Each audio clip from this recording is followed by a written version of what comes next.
Welcome back, witches. We are now at our last lesson of the course. Not our last module, but our last lesson. And that's module 10, which is on herb baths. This course has absolutely flown by, and I want to thank you again for all of you for trusting me to be your teacher and guide you and show you some of the basic fundamentals to creating your own apothecary and utilizing the herbs and the things that you create for not only medicinal, but for magical purposes as well. We've covered a myriad of subjects, but today what I want to talk about is herb baths. Herb baths are used in different magical systems and practices all over the world. Different cultures use them in different ways. And we're going to talk about the different ways that they're used and how we're going to use them. We're also going to make 2 different baths for this module. Oh, and one thing too, before we get started, I want to talk to you guys about is this really, really cute dress. I don't know if you can see it, but it has constellations on it. And it was actually sewn for me by hand by my friend, Katita Satex. So I'll go ahead and tag her in this. So if you want to hit her up for ordering custom made dresses, she might be available to do that. I know she's also doing some N95 cloth masks. She is an RN, so she's really good at knowing what kind of masks are the safest, and she can make them in all different patterns. Okay, shameless plug over. Let's get back to work. So I mentioned that herbal baths are used in different magical systems and practices all over the world. And some of those magical practices and systems include ATRs and DTRs. And ATRs are African traditional religions. Those include Palo, Santeria, Ifa, religions like that. They stem from this part of Africa, and many of the traditions that were brought over to the States bled into what we now know as hoodoo and conjure. That being said, I'm not initiated into any of those religions. They're closed religions that you must be initiated into before practicing. So what I'm going to share with you is my knowledge on conjure herbal baths or hoodoo or root work conjure baths. And how I know about those is I actually took some courses under an elder within the conjure community, and she's very well known. She's authored several books, and she's a very trusted and well-known source. So I learned almost everything that I know from her in terms of hoodoo and conjure spirituality and folk magic practices. In conjure, the herbs are gathered and they're blessed and prayed over. Conjure and hoodoo does use the Bible for a lot of its spirituality. They use the Book of Psalms, all kinds of books. A lot of people think they just use the Book of Psalms. That's actually not true. They use Old Testament, they use New Testament, and they say these prayers from the Bible over the herbs to infuse them with their intent. The belief system is that ultimately the Bible is a book of spells. That has to do with some of the synchronicities that came over when those original ATRs came over from Africa through slaves in America. They brought with them their homeland belief systems. The colonizers and the slave owners would not allow them to practice openly. In fact, they thought those were savage practices, and they would get beaten and tortured, and all kinds of horrible things would happen when they tried to practice the religions that they brought over with them. So what they did was they synchronized Christian saints and spiritual people from the Bible to represent some of the different elevated spirits within those systems. That being said, the two kind of fuse together to where conjure and the Bible and Christianity as a whole are married into one. You can't have one without the other. So that's just a little bit of a backstory on that. Sorry, kind of went off on a tangent. That being said, in conjure, you take your herbs and you pray over them, whatever that means to you, and you infuse them with the intent. Then you would take a stock pot or something that you could boil water in. A stock pot would probably be the easiest, maybe a little saucepan, and you would boil your water. You're going to put your herbs in there. Now, don't overboil your herbs because you will cook away the constituents, as we've discussed in other modules. But you're going to keep it on the heat for just a little bit. I would actually pretty much turn the heat off right after putting the herbs in. The water's hot enough, it's going to make them go ahead and give off those fragrances and aromas and those healing properties that we're looking for without burning them away. So once your water boils, drop in your herbs, turn off the heat, pull the stock pot or the pan off of the heat, and allow it to steep. Once you've allowed it to steep, you would go ahead and strain the herbs out and then pour that water directly into your bath. Obviously, you're going to want to wait for it to cool because it's going to be very hot. And that's typically how herb baths are done within conjure and hoodoo. There's other practices that do different kinds of herb baths, and some of those include incorporating salt.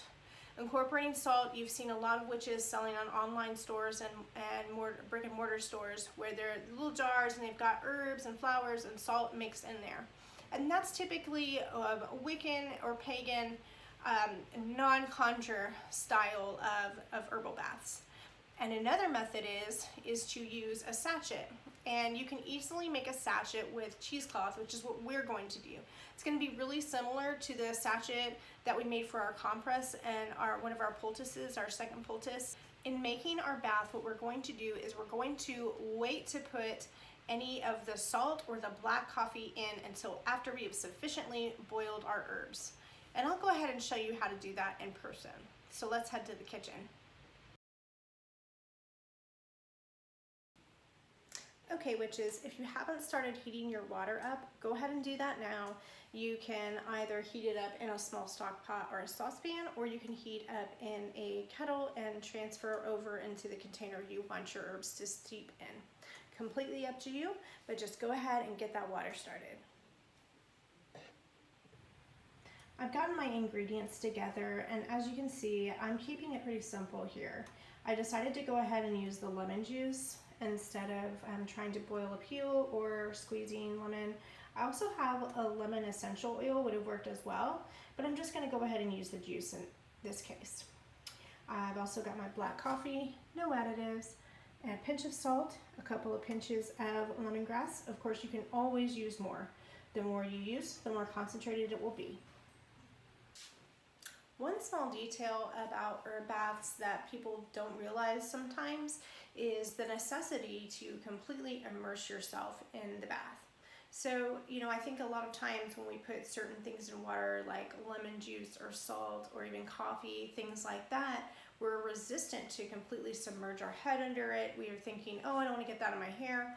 But the thing is, if you're not completely submerging yourself, head and all, into the water, how are you really clearing and cutting everything away? Especially when you think about the head. The head holds so much. We hold so much in our head. We do so much with our brain, our psyche, all of that. So to neglect cleansing our heads would be a vast, vast mistake. In fact, there are some different spiritual practices where they do not practice any kind of magic unless they have their head covered. That's actually popular in a lot of different spiritualities. So if you want to do that too, it's always good, but you certainly don't have to. But just remember, when you're taking any kind of a spiritual or herbal bath, you need to completely submerge yourself under. Completely submerge yourself under, make sure all parts of you gets cleansed. Another thing is in conjure tradition and in a lot of other closed religions that are the basis of conjure, they believe that you should not towel dry or pat yourself dry once you've had your spiritual bath. They believe in letting yourself air dry, which can be quite uncomfortable. That's usually what I do. So if you go ahead and make sure that your bathroom is nice and steamed up from the hot bath, it's really not so bad. During the winter, it's not that great, but during the summer, it's not horrible. Definitely doable. Now, if you choose to add that and incorporate that into your practice, is completely up to you. But I will say that if you're going to do a cut and clear, I would definitely stick with the traditional way. I don't think that we should just cut and paste what we want out of different spiritual systems. I think that if that's the way that it's done, then that's the way that it should be done. So my advice to you would be go ahead and air dry if at all possible. I have not read or researched and found any evidence that suggests that more of pagan or Wiccan belief systems employ that same thought process, like with sachet baths and things like that, or the baths of the salt. I've never found in any of my research, and I've been researching witchcraft for over 20 years, I have never found anything that says about air drying after you take those baths. So if you're going to want to stick with that kind of a spiritual practice, then you're safe to go ahead and use a towel. Okay, my friends, our water is now boiling, so we can go ahead and add in our herbs.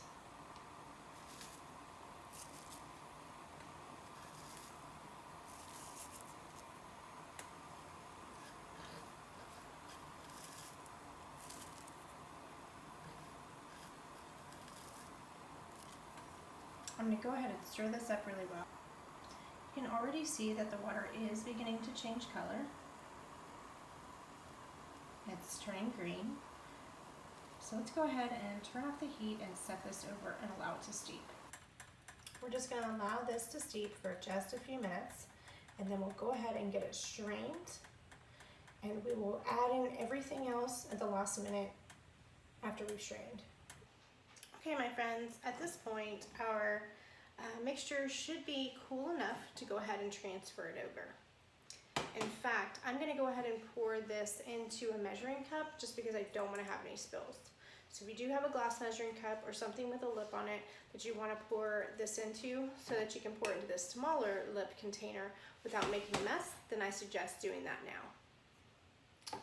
When I did that, it kind of did some of the straining for me. So now I have even less herbs to strain out, but I can go ahead and start to pour.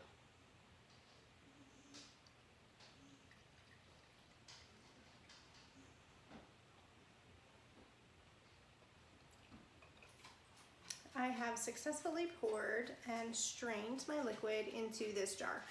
You can use a larger jar if you have more liquid, completely up to you. Now, I'm not going to worry about mixing in the lemon juice and the salt. What I like to do is I like to run my bath once I have my herbs strained, and I literally dump everything into the bath. So I would dump my strained herb mixture, I would dump my black coffee, I would pour my lemon juice, I would sprinkle my salt, I would put all of that and maybe even a little bit more, and then I would put a few drops of my Florida water. And that's how I do my cut and clear bath. Don't forget to completely submerge your body, and if you feel so inclined, allow yourself to air dry. Now that we have successfully completed our cut and clear bath, we want to fill that void up with some positive goodness from a sweetening bath. And so for our sweetening bath recipe, we're going to keep it nice and simple, everything light, everything pretty. We're also going to need a piece of cheesecloth and a hair tie or something to tie the top of your sachet with. If you want to use a ribbon, jute cord, whatever you'd like. It can be a rubber band, just anything that you can secure the top with. I'm using a brand new hair tie because it's readily available, it's easy and quick.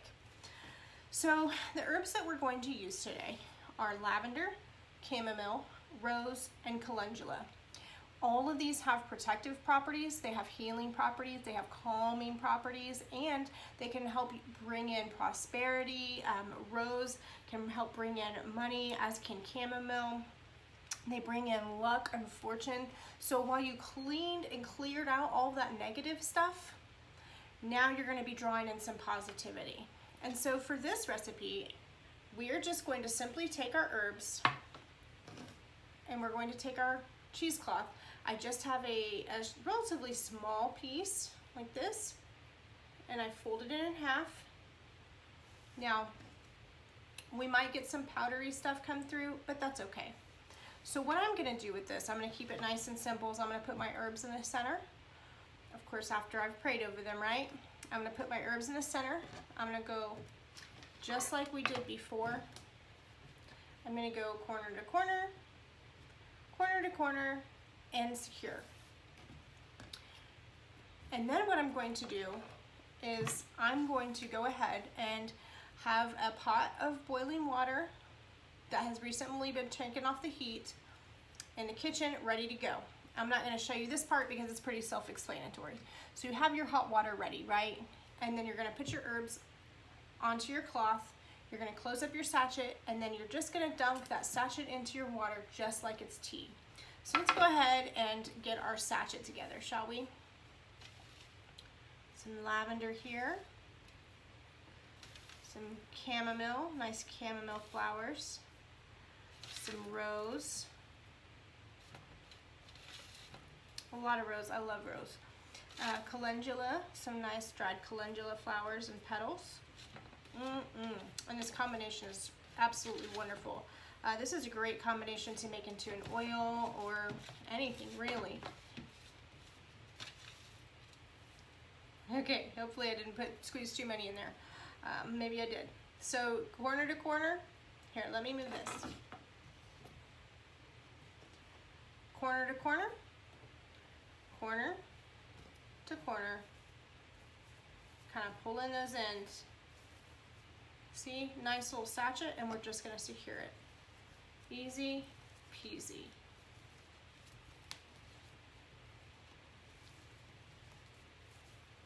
Now that we have our sachet, we just drop this into our hot water. I would drop this into a little saucepan like the one I was using before when we made our other bath. And I would just let it steep. I would let it steep for about 20 minutes, get good and colorful, probably turn, I would imagine yellow and a little bit of pink from the rose, and let it get good and dark. And I would go ahead and while that was steeping and run my bath. Run my bath, and as this steeps and cools, by the time my bath is run, it would be ready. And I would just go ahead and pour it into the bath. In fact, that's exactly what I'm gonna do with this guy a little later for myself, because it's always good to take a bath. If you feel like you're in a spiritual funk, and I even know people that regularly take herbal baths, like once a month. They take them on lunar cycles, you know, depending on what day. Sometimes they take a full moon bath, sometimes they take a new moon bath. Whatever the case may be, you can go ahead and, you know, come up with your own pattern for when you would like to do them, or your own schedule. But it is a good idea to take a nice herbal bath regularly and cleanse out the funk and bring in the new energy and the good blessings. Accompanying the module on herbal baths, you should have received a list of herbs for both attracting or sweetening and removing or reversal. So I want to talk to you about those today. What that concept means is that some herbs are believed to possess the powers to remove things, where others are used for the power of drawing things in. And some people get so specific and so meticulous with this and strict with it that they will not use an attracting herb with a removing herb, because they feel like in a bath sense it would neutralize the effects of the other. All of the herbs that we use for our sweetening bath fall on the attraction list, on the attraction herb list. And although we only used one actual herb for our cut and clear bath, the other ingredients also fall on the removal list. So attraction and removal for baths isn't just exclusive to herbs. There's also things like salt, coffee, ammonia, other things like that. Sweeteners such as honey, molasses, sugar, those of course would be on the sweetening side. And then on the removal side, you've got your ammonia, your salt, and your black coffee. Bear this in mind when you're going to create your own herbal baths and your own formulas and recipes. Consult this list of attracting and removing herbs, as well as the herbal correspondences that came with Module 1, and cross-reference to find the properties that you want for your own recipe, and that way you can build an effective recipe without negating and neutralizing the magical properties. You can also use baths for medicinal purposes, and we talked about that a little bit when we were talking about poultices.